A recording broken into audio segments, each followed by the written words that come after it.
또 이르시되 내가 너희와 함께 있을 때에 너희에게 말한 바 곧 모세의 율법과 선지자의 글과 시편의 날을 가리켜 기록된 모든 것이 이루어져야 하리라 한 말이 이것이라 하시고, 이에 저의 마음을 열어 성경을 깨닫게 하시고, 또 이르시되 이같이 그리스도가 고난을 받고 제3일에 죽은 자 가운데서 살아날 것과. 아멘.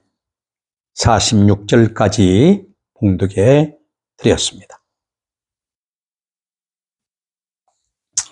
오늘 저는 교회 공동체 터라고 하는 제목 아래 두 번째 말씀을 드리도록 하겠습니다. 지난주에는 교회 공동체 터 첫 번째 말씀을 드렸고, 오늘은 두 번째 말씀을 드립니다. 지난주에도 말씀을 드렸습니다만 사도란 특별한 직분으로서 교회의 터를 놓아야 할 창설 멤버들이라 이와 같이 말씀을 드렸습니다. 사도단 요한 1서 1장 1절에 보면 귀로 듣고 눈으로 보고 손으로 만져본 자들이라는 말씀입니다. 그러니까 예수 그리스도에게 배우고 듣고 눈으로 보고 그리고 손으로 만져본 자들이 바로 사도들이다 하는 말씀입니다. 또 한 가지 곁들인다면 예수님과 같은 표적과 이적을 바로 일으키는 그런 능력을 소유한 바로 자들이 사도들이다. 그리고 그것을 기록해 한 자들이 바로 사도들이라 하는 말씀입니다. 그러니까 예수님께로부터 가르침을 받고 예수님을 보고 또한 예수님을 만진 바 되고 예수님과 함께 그분과 같이 사역을 하면서 예수님께 직접 모든 것들을 배운 그러한 표적과 이적을 나타내고 그러한 모든 것들을 기록한 사람들이 바로 사도들이라는 것입니다. 이것이 바로 뭐냐? 신약 성경입니다. 한마디로 말해서 요약하면은 신약 성경이다. 그런 얘기입니다. 그래서 선지자들이란 그리스도가 고난을 받고 제3일에 죽은 자 가운데서 살아날 것을 하나님께 받아 예언하고 기록한 자들이 바로 누구냐? 선지자들입니다. 이것이 곧 구약입니다. 그러니까 신약은 사도들, 구약은 선지자들. 그래서 신구약은 선지자들과 바로 사도들. 총칭해서 그렇게 되어지는 것이 바로 뭐냐? 신구약 성경이다. 그리고 사도들은 그 예언이 성취되었음을 목격하고 낱낱이 하나하나 다 세세하게 기록한 사람들이 사도들이다. 그러므로 교회란 이들의 증거와 말씀 위에 세워진 것이 바로 참교회라. 이렇게 말하는 것입니다. 이것이 사도들과 선지자들의 터 위에 세우심을 입은 자라는 뜻입니다. 그러니까 선지자들과 사도들의 터 위에 세워졌다 하는 이 놀라운 의미를 우리가 바르게 알아야 된다 그런 얘기입니다. 그러므로 교회의 터를 놓아야 할 사도들의 어느 한 부분에 서더라도 의심의 여지가 있다면 이건 심각한 문제요. 심각한 문제로 또한 나아가 의심을 불러일으킬 수밖에 없는 겁니다. 요한복음 20장 24절로 27절 말씀 보면 12 제자인 사도인 디두모라 하는 도마가 나옵니다. 도마는 예수 오셨을 때 함께 있지 아니한 자라 이렇게 말합니다. 다른 사람들이, 다른 제자들이 그에게 이르되 우리가 주를 보았노라고 말해줍니다. 그럴 때 뭐라고 말합니까? 도마는 내가 그의 못자국을 보며 내 손가락을 그 못자국에 넣으며 내 손을 그 옆구리에 넣어보지 않고는 믿지 아니하겠노라. 이렇게 말합니다. 이게 엄청난 사건입니다. 교회의 터가 되어야 할 사도 중에 의심하는 자가 섞여 있다면 어떻게 되겠습니까? 교회의 터에 중대한 결함이 있게 되는 것입니다. 그러므로 부활하신 예수님은 도마에게 나타나셔서 네 손가락을 이리 내밀어 내 손을 보고 내 손을 내밀어 내 옆구리에 넣어 보라. 그리하고 믿음 없는 자가 되지 말고 뭐라고 그랬어요? 믿는 자가 되라고 하심으로써 교회의 터를 온전케 하셨던 것입니다. 그러니까 12사도 모두가 다 어떻게 해요?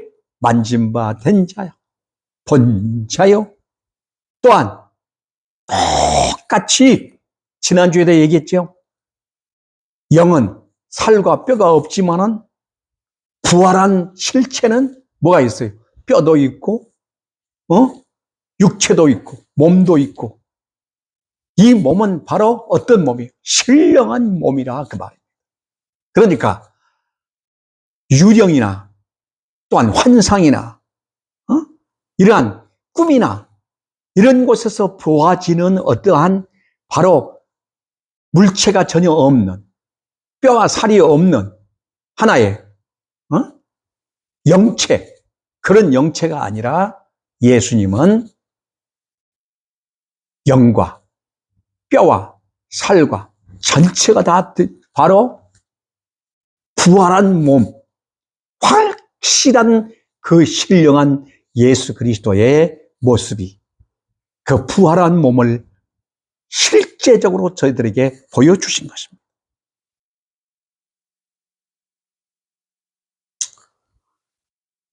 그러므로 말미암아 이제는 사도들에 의하여 교회의 터가 어떻게 됐어요? 반석같이 마련된 것입니다. 그 후로 대부분의 사도들은 순교함으로 진실성을 증언해 주었습니다. 그것이 바로 사도들의 전체의 삶입니다. 그렇다면 사도들과 선지자들의 터가 왜 그토록 필요한 것일까요? 그것은 가장 중요한 하나님의 계시가 충족된, 즉 말하자면 신구약 성경의 완성이라고 하는 이 놀라운 의미를 우리에게 주시기 위함입니다. 그 이후에는 보고 듣고 만져보고 믿는 것이 아니라 어떻게 해요? 이제는 말씀에 의지하여 보지 못하고 믿는 자들이 복되도다 하기 때문입니다. 이것이 바로 뭡니까? 신구약 성경입니다.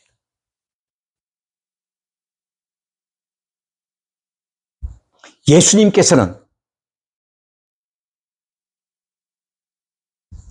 부활체를 보여주심으로 확증하는 일을 마치셨을까요? 그렇지 않습니다. 44절 말씀 보면은 또 이르시되 내가 너희와 함께 있을 때에 너희에게 말한 바 곧 모세의 율법과 선지자의 글과 시편의 나를 가리켜 기록된 이렇게 말씀합니다. 얼마나 중요한 말씀인지 모릅니다. 여기 또 이르시되 이렇게 시작하고 있습니다. 이 묘사는 앞의 것과 연관이 있으며 거기에다가 무엇인가 부가하는 묘사가 여기 잘 나와 있습니다. 그래서 또 이르시되라고 이어가고 있는 것입니다. 36절로 34절 말씀이 바로 무엇입니까?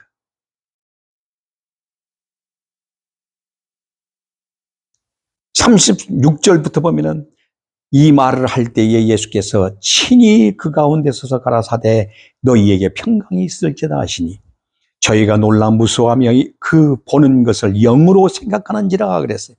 그럴 때 예수님께서 가라사대 어찌하여 두려움이 어찌하여 마음에 의심이 일어나느냐. 내 손과 발을 보고 나인 줄 알라. 또 나를 만져보라. 영은 살과 뼈가 없을 때 너의 보는 바와 같이 나는 있느니라. 이 말씀을 쓰고 손과 발을 보이시나 이렇게 말씀하고 있습니다. 자,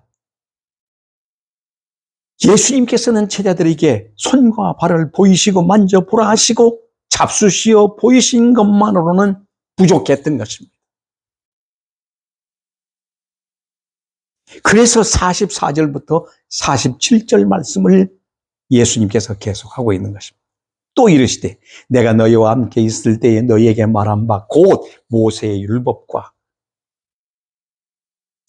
선지자의 글과 시편의 날을 가리켜 기록된 모든 것이 이루어져야 하리라 한 이 말이 이것이라 하시고 이에 저의 마음을 열어 성경을 깨닫게 하시고 또 이르시되 이같이 그리스도가 고난을 받고 제3일에 죽은 자 가운데서 살아날 것과 또 그의 이름으로 죄의 사함을 얻게 하는 회개가 예루살렘으로부터 시작하여 모든 족속에 전파될 것이 기록되었을 때 여기 계속해서 뭐라고 말씀하고 있습니까? 응? 기록되었을 때. 기록되었을 때. 그러면서 48절에 너희는 이 모든 일의 증인이라 하시면서 사명을 부여하시고 있는 것을 보게 됩니다. 예수님께서 아셨던 것입니다. 보이시고 만져보라 하시고 잡수시어 보이시는 것만으로는 일시적으로 의심을 해소할 수 있다 해도 예수님께서 떠나신 후에 시간이 흐르고 박해가 닥쳐오고 고난이 몰아쳐오면 다시 의심의 싹이 틀 것을 아셨던 겁니다.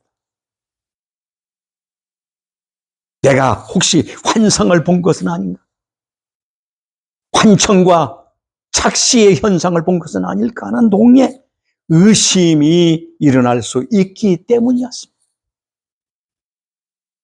사실 그래요. 이스라엘의 출애굽 당시에 그들은 10가지 재앙과 홍해 도하와 매일 만나를 먹으면서도 하나님을 의심하고 원망했습니다. 인간의 감정이나 경험이란 그토록 믿을 것이 못 된다는 것을 우리에게 확증시켜주고 있습니다. 더 나아가 사도들은 보고 믿고 확신한다 해도 그 후의 세대들의 믿음의 근거는 어디에 두어야 한단 말입니까? 사도들의 경험에 두는 것은 불완전하고 변하기 쉬운 위태함을 예수님은 아셨던 겁니다. 그리고 온전한 교회가 쓸 수가 없다는 것을 아셨습니다. 그렇다면 세상이 지나가고 시간이 흘러가도 변함없는 믿음의 근거란 무엇일까요? 여기 44절에 뭐라고 말씀합니까?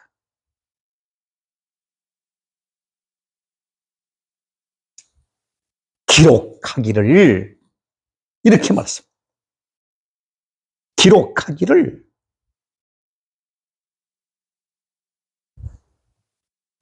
나를 가리켜 기록된 이렇게 말씀합니다.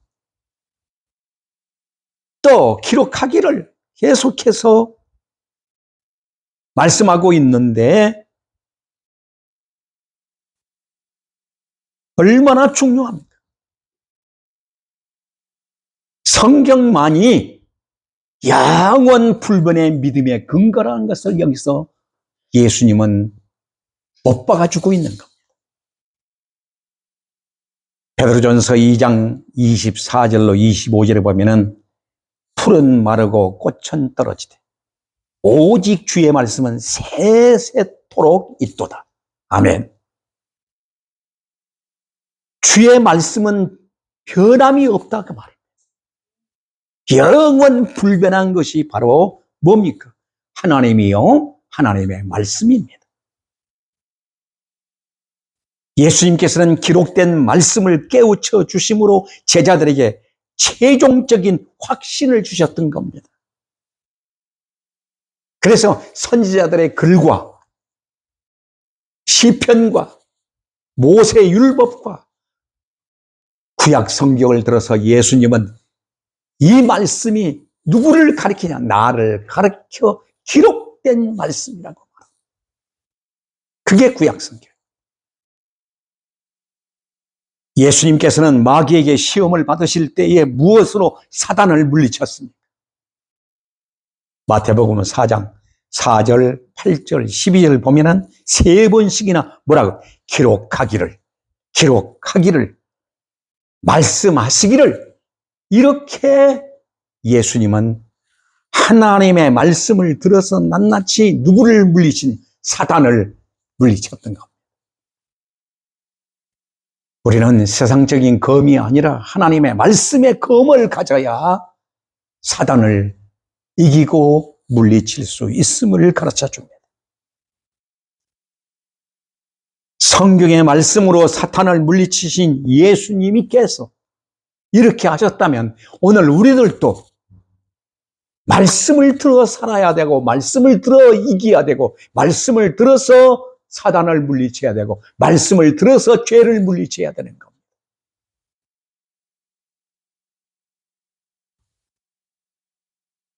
기록되었을 때 이것이 믿음의 근거입니다. 확신의 근거입니다. 이것이 최종적인 권위입니다. 그래서 말씀의 권위, 성경의 권위, 성경의 절대 권위를 가지고 오늘 우리는 믿음 삼고 살아가야 하는 것입니다. 베드로후서 1장 15절로 19절 말씀 보면은 참 놀라운 말씀이 기록되어 있는 것을 봅니다. 이는 베드로가 마지막 세상을 떠나기 전에 그의 설교 속에서 주시는 메시지가 바로 이겁니다. 베드로후서 1장 15절부터 보면은 내가 힘써 너희로 하여금 내가 떠난 후에라도 어느 때나 이런 것을 생각나게 하려 하노라. 그러니까 떠난 후에라도 뭐가 베드로가 아니라 하나님의 말씀을 생각하라는 겁니다. 16절에 우리 주 예수 그리스도의 능력과 강림하심을 너희에게 알게 한 것이 공교히 만든 이야기를 따르는 것이 아니요 우리는 그의 크신 위엄을 친히 본 자라 그랬어요. 그냥 만들어내는 어떠한 속담도 아니고 또한 우화도 아니고 인간의 어떠한 술수 속에서 만들어내는 어떤 글이 아니라는 겁니다. 지극히 큰 영광 중에서 이러한 소리가 그에게 나기를 이는 내 사랑하는 아들이요 내 기뻐하는 자라 하실 때에 그는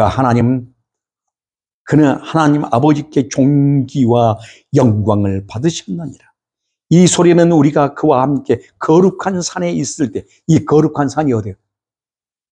시온산, 거룩한 산, 변화산. 그 변화산에서 하나님의 음성을 들었던 이들, 베드로가 친히 하나님의 음성을 듣고 이는 내 사랑하는 아들, 내 기뻐하는 자라 들었다는 것. 그가 바로 누구냐? 예수 그리스도다 그 말. 부활하신 그리스도다 그 말. 그래서 19절 말씀에 여기 중대한 말씀을 기록해 놓았습니다. 19절 말씀이 바로 어떤 말씀입니까? 또 우리에게는 더 확실한 예언이 있어. 우리에게는 더 확실한 예언이 있어. 어두운 데 비치는 등불과 같으니. 등불. 그래서 성경 말씀은 뭐예요? 등불, 빛이에요. 왜 등불을 해요? 나 개개인 한 사람 한 사람에게 주시는 바로 빛이다 그 말이에요. 그게 바로 말씀이에요. 날이 새어 샛별이 너의 마음에 떠오르기까지 너희가 이것을 주의하는 것이 옳으니라. 그러니까 우리의 마음에 주의 말씀을 통해서 예수 그리스도가 살아서 확고하게 나와 함께 하심을 경험하고 체험하고 살아가는 삶이 되어야 된다는 것입니다.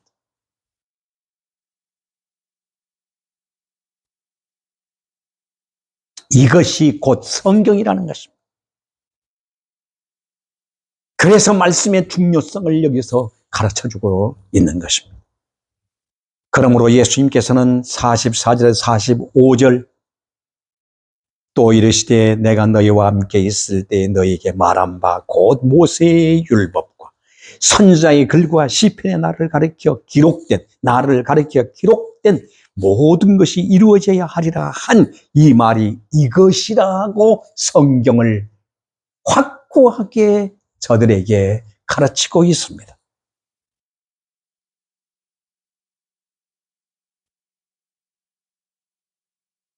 선지자들은 무엇을 기록했을까요? 구약의 선지자들은 무엇을 기록했을까요? 여기 보니까 그리스도의 고난, 그리스도의 죽으심, 그리스도의 부활, 이것을 정확하게 기록해 놓은 것이 바로 뭐예요? 구약 성경에 선지자들이 이것을 기록. 그러니까 하나님은 예수 그리스도를 통해서 이 땅에 오셔서 고난 받으신다. 왜 고난을 받아야 돼? 죄 때문에. 왜 죽어야 합니까? 죄값은 사망입니다. 왜 부활해야 됩니까? 우리는 영벌에 이를 자든지 영생에 이르기 위해 예수님은 부활하시고, 그래서 오늘 우리에게 뭘 주셨어요? 사죄함을 주시었고, 사탄의 세력 안에서 완전히 자유케 하셨고, 하나님의 나라 속에 사는 영광의 은혜를 우리에게 주셨고, 예수 그리스도와 하나 되어 영생의 복을 우리에게 주신 겁니다. 둘째는 또 그의 이름으로 죄사함을 얻게 하는 회개가 예루살렘으로부터 시작하여 모든 족속에게 전파될 것이, 이것이 복음입니다. 죄사함을 얻게 하는 회개의 역사가 어디서부터 시작? 예루살렘에서부터 시작해서 유럽으로 거쳐서 아메리카로 그 다음에 대서양을 건너서 어디까지 왔어요? 대한민국, 아시아 전체까지 다 복음이 전파되게 된 것입니다.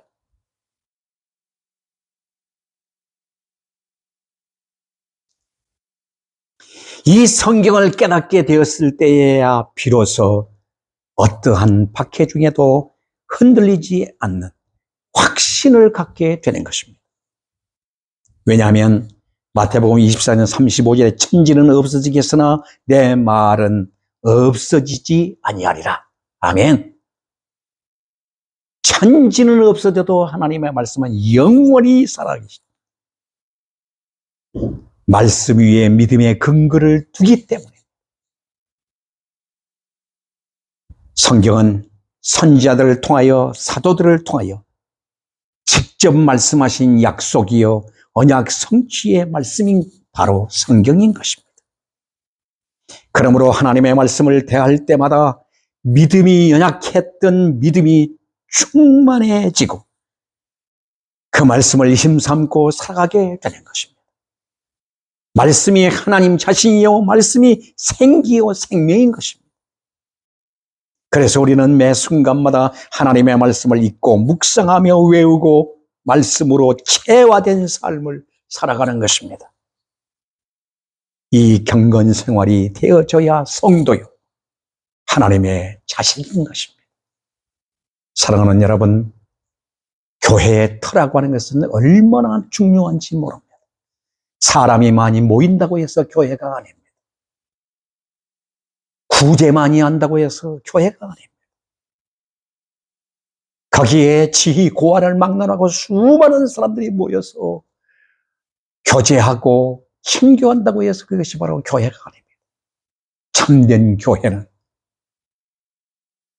선지자들과 사도들의 터 위에 확고한 예수 그리스도의 언약 성취의 은혜의 참된 복음 위에 세워져 있는 것이 바로 교회입니다. 그러므로 오늘 우리는 참된 교회, 참된 하나님의 나라, 하나님의 거룩한 그 은혜의 세계를 선포하며 살아가는 주의 백성 되어야 될 줄 믿습니다. 기도하겠습니다. 살아계신 전능하신 아버지, 감사와 찬송과 영광을 돌립니다. 저희들을 이처럼 사랑해 주시고 은혜의 복음으로 똘똘 뭉쳐지게 하심을 감사드립니다. 신구약 성경이 곧 하나님 자신이 하나님의 음성이요, 하나님 말씀이요, 하나님과 함께 살아가는 삶의 놀라운 믿음임을 우리에게 가르쳐 주시니 감사합니다. 내 믿음의 근거는 성경임을 확고하게 부여잡고 흔들림 없이 주의 복음 위에 살아가게 하옵소서. 감사드리며 예수 그리스도의 이름으로 기도하옵나이다. 아멘.